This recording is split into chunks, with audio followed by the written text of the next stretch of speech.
Our fire team, so our fire team was, a handful of SEALs, and there's some partner force as well. We happened to be physically closest to the front of Zarganshar, where like the entrance to Zarganshar was. And there was a drone, or there was some unmanned aerial vehicle in the sky that was flying overhead, and it picked up on what looked like military-aged men, so ma'ams, huddling behind a wall near the front of Zarganshar. And they have, the person who's controlling it, I think they were in Las Vegas, they had no way of knowing if they were carrying a weapon. And I don't think at the time we were able to use that as positive ID for weapons. You could assume they did, but you don't know. And so it was like you have these suspicious men-looking people huddling behind a wall on the way that you would be going to leave. So perhaps they're waiting to ambush you, or they're setting up an IED, who knows? So we happen to be the closest to these guys. And so our fire team leader, he's on DevGru now, he's a legend. I'm not gonna say his name, but he knows who he is. And if he's listening to this, you're the man. He's like, let's just go over and see what these guys are doing. And so we looked at our little GRG map, and we figured out where we're going to go. And based on where we believe these guys were huddling, we thought we could come down this alleyway and arrive at this other wall, the short wall.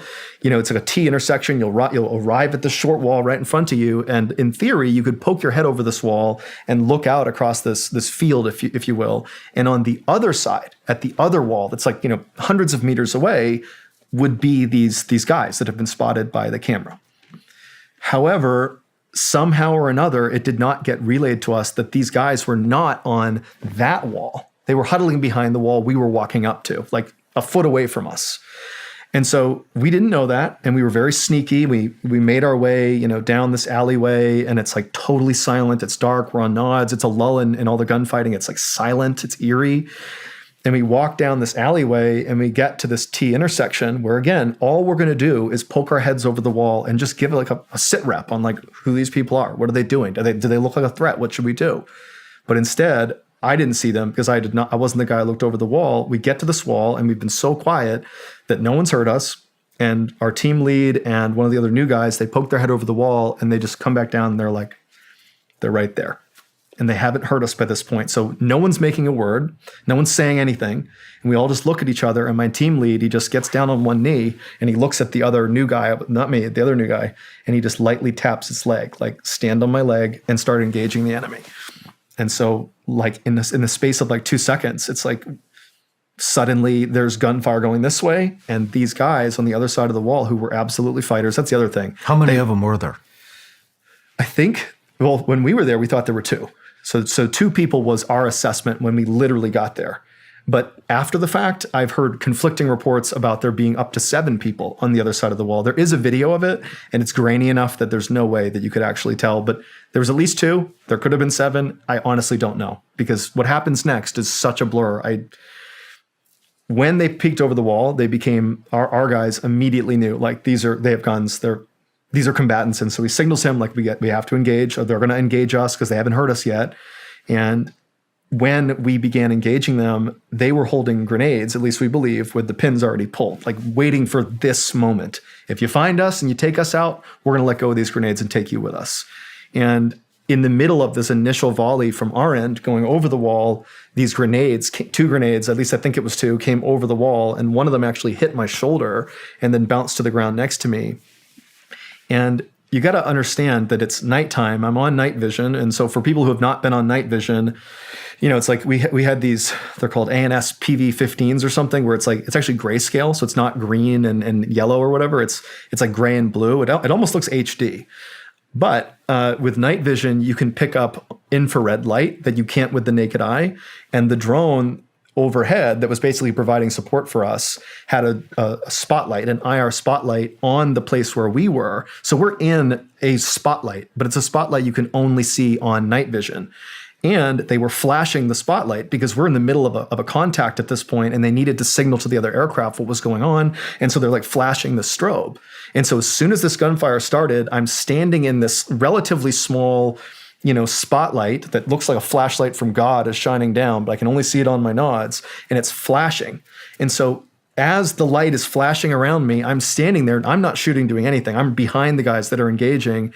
And I watched this grenade come over the wall, and it was like in slow motion. And every time the light flashed on my nods, I would see the grenade, and then it would flash again. It would disappear, and I'd see it again, and it would disappear, and I would see it again when it hit my shoulder. Like, it was the slowest thing, even though it happened in like a fraction of a second, because I'm like, that's a grenade, and I'm going to die now. You knew it was a grenade. 100%. Could not have been more clear it was a grenade.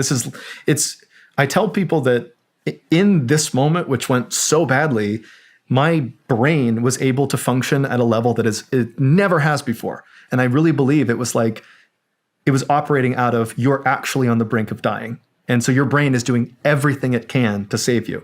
And so it's like hyper processing what's going on around you. And it makes time slow down. It makes every millisecond feel like 10 minutes.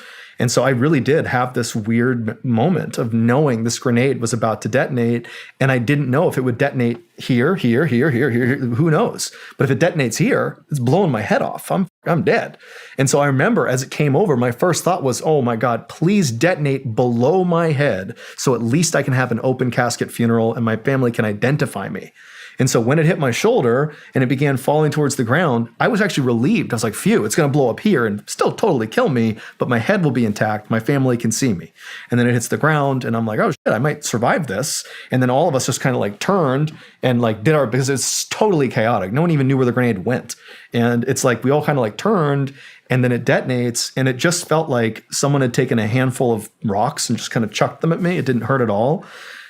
But my recollection of what happens from this point until medevac is not the way that it actually happened. My memory is I fell to the ground and I couldn't stand up again. I'm in this, we were in the alley we were in is actually where their sewage ran. It was like, all the shit and piss going through and so I fell into a puddle of like shit and I'm unable to move. I'm trying to pull myself forward, and the whole time there was an active, extremely close quarters gunfight happening because now those dudes are engaging back. Even though that's the thing people don't know is even if someone's been mortally wounded, like immediately, they'll keep fighting because that's just what happens. And so we didn't even know if we'd even hit them. They were acting like they were totally fine. Yeah. And so, I mean, a lot of times, especially if we're using green tip, guys wouldn't even realize they were being shot. Exactly. Take 10, 15, maybe 20 rounds before it's over. And so my memory again is like, I know this gun thing this fighting is happening like a foot away from me. And I'm also aware of the fact that from my perspective, there was an opening at the end of this. So it's a T intersection, right? So we were looking across the head of the T thinking that's where they're going to be. And they're on the other side of the wall. I fall. And now I'm looking towards like the one side of the T, if that makes sense. I'm looking in that direction. And there was an opening in the wall where in theory, the people that were engaging on this side of the wall, the bad guys, they could come around and come into the area where we are. And so I was thinking to myself, I'm probably bleeding to death. I can't move. And I was up like this, looking straight ahead, and I'm looking at this opening in the fence, in the wall, waiting for a fighter to come around and shoot me. Like 100%. That's what I'm either going to bleed to death right now, or another grenade's going to come over the wall, or someone's going to come in here and finish me off. And I accepted that was going to happen.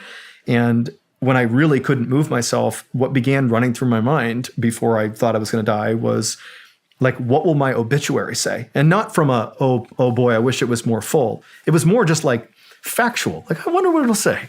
Will it say John Allen or Jonathan Allen? Will it be in my local paper or will it be in like a bigger newspaper? Will this be a news story or will it be kind of forgotten about? Like, I was just thinking about it practically, like, I wonder what my funeral will be like. And so it's just like very matter of fact. I just knew for a fact I was going to die. But then our medic, who is a hero, like in the truest sense of the word, there's 6 guys that have been affected by these grenades, like concussed. I mean, I had shrapnel enter my leg and the backs of my legs and my hip, and I'm bleeding to death. And another guy, he had shrapnel enter his lungs and collapsed his lung, and so he can't breathe. We had a guy who was so concussed he like couldn't speak. He's like totally out of it. I think there was a couple other shrapnel injuries. I mean, everybody's hurt, but the one guy who wasn't badly hurt was our medic. And so instead of engaging the enemy, he basically went into practically a suicidal mission of just trying to protect the people that were hurt. Like he was just grabbing guys, wasn't even trying to pay attention to what was going on and dragging them to safety. And he dragged me to safety and he laid over the top of me as like bullets are coming in. And it's like also once the gunfire started, the other fighters in the city, they just began arbitrarily shooting generally in the direction of the gunfighting. It's like you could easily hit your own dude, but they don't care. So it's like RPGs and it's nighttime and no one even knows where the shooting's coming from. And my medic is just calm as can be. He's a SEAL too. He's laying over me. He's like, hey, it's going to be fine, dude. All good. He's like feeling my legs. He put tourniquets on my legs. He's like, I think I got you stable. And then afterwards, my interpreter, who I was very close with, his name's, he was like crying because he thought I was going to die. And he literally laid on top of me. He had no weapon, nothing, and laid on top of me until it was time to move, just to protect me even further. But he kept going back down to pull guys out of the fray. And it would turn out our JTAC, who was also with us, he ended up calling in an airstrike, and it basically hit the dudes on the other side of the walls. The threat was more or less neutralized, but there was still gunfire kind of coming in sporadically. But yeah, he just went in and pulled everybody out along with another guy who's not a medic, but he was the really badly concussed guy. He wound up going back in and pulled a bunch of guys out. And then the helicopter couldn't get in. It was such an urban environment. It was too risky with the gunfighting that even, the PJs, the best, pararescue jumpers who could come in and do these types of extracts, they just like couldn't do it. And so we had to run about a mile through the city to the only place where they could extract us. And as we did, I'm tourniqueted and barely can walk. I'm kind of hanging on to other guys and just people are shooting at us arbitrarily, like as we're running, almost like a movie, like running down the road, not even trying to like take cover, just get the fuck out of here. And then we get in the helicopter, me and the other really badly hurt guy, we hopped in the helicopter and it was like a hot extract. It was pretty gnarly. And I remember one of the guys on the helo, he said, do you want morphine? Because I was talking and lucid, but definitely was in and out a little bit, but I was aware of things. And I remember I said no, because I actually still believed there was a pretty good chance that I could still die from my injuries. And I wanted to be aware of what was happening. And I remember making that choice because I thought I was still going to die.